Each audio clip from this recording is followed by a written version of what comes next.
ஆண்டவர் இயேசுவில் அன்பிற்குரியவர்களே, மகிழ்ச்சியாக சிறுமலர் தெரசாவின் விழாவை கொண்டாடி கொண்டிருக்கிறீர்கள். உங்கள் ஒவ்வொருவருக்கும் அன்பு நிறைந்த திருவிழா நல்வாழ்த்துக்கள்.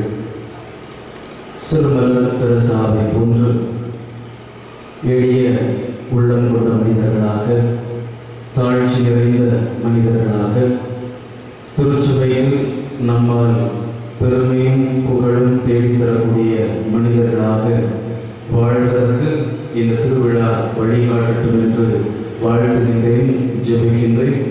உங்கள் ஒவ்வொருடைய குடும்பங்களுக்கும் குழந்தை தெரசாள் விண்ணிலிருந்து மலர் மாறி பொழிவதை போன்று வரங்களையும் குடைகளையும் இறைவனிடமிருந்து வேண்டி பெற்றுத்தர வேண்டும் என்று இந்த திருப்பலியை ஜெபிக்கின்றேன்.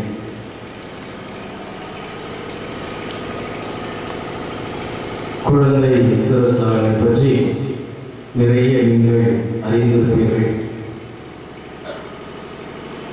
பிரான்ஸ் நாட்டில் பிறந்து வளர்ந்த ஒரு புனித இவர்.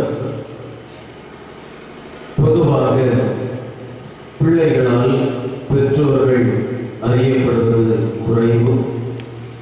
பெற்றோரால் பிள்ளைகள் அறியப்படுவதுதான் நம்முடைய பகுதியிலே பொதுவான பழக்கம்.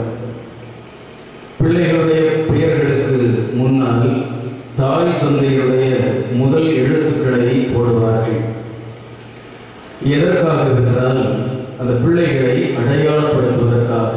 இவர் இன்னாருடைய பிள்ளை, இவர் இன்னாருடைய மகன் என்பதை அடையாளப்படுத்துவதற்காக, இவர் இன்னாருடைய மகள் என்பதை அடையாளப்படுத்துவதற்காக பெயருக்கு முன்னால் அந்த முதல் எழுத்துக்களை, பெற்றோருடைய முதல் எழுத்துக்களை போடுவது வழக்கம். இந்த பிள்ளைகள் பெற்றோர்களால் அறியப்படக்கூடிய ஒரு பண்பாடு, கலாச்சாரம் தான் நம்முடைய மத்தியிலே பொதுவாக உள்ளது. ஆனால் பழைய காலங்களிலே பிள்ளைகள் பற்றி பெற்றோர்கள் மகிழ்ச்சி அடையக்கூடிய பொழுதுகளை பற்றி சொல்லப்பட்டிருக்கின்றது. தன்னுடைய பிள்ளைகள் நல்லவர்கள், சிறந்தவர்கள், பண்பட்டவர்கள், பண்பாளர்கள் என்பதை மற்றவர்கள் சொல்ல கேட்கக்கூடிய நேரத்திலே அந்த இவரை பெற்றெடுத்தவர் யாரோ, இவருடைய தந்தை யாரோ, தாய் யாரோ என்று மற்றவர்கள் பெருமை பாராட்டக்கூடிய நேரத்திலே இந்த பிள்ளையை பெற்றெடுத்த நேரத்தை விட அவர்கள் மகிழ்ச்சி அடைகின்றார்கள், பெற்றோர்கள் மகிழ்ச்சி அடைகின்றார்கள். இந்த பிள்ளைகளால் பெற்றோர்கள் அறியப்படுகின்றார்கள் என்று பழைய காலங்களிலே இலக்கியங்களிலே சொல்லப்பட்டிருக்கின்றது.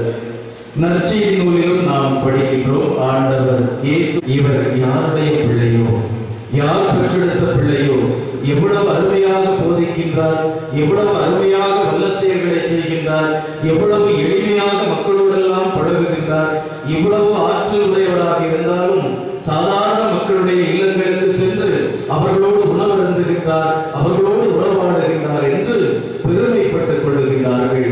அந்த இயேசுவால் அவரை பெற்றெடுத்த பெற்றோர்களுக்கு பெருமை தேடி தரக்கூடிய விதத்திலே நடந்து கொள்ளுகின்றார். அன்பிற்குரியவர்களே,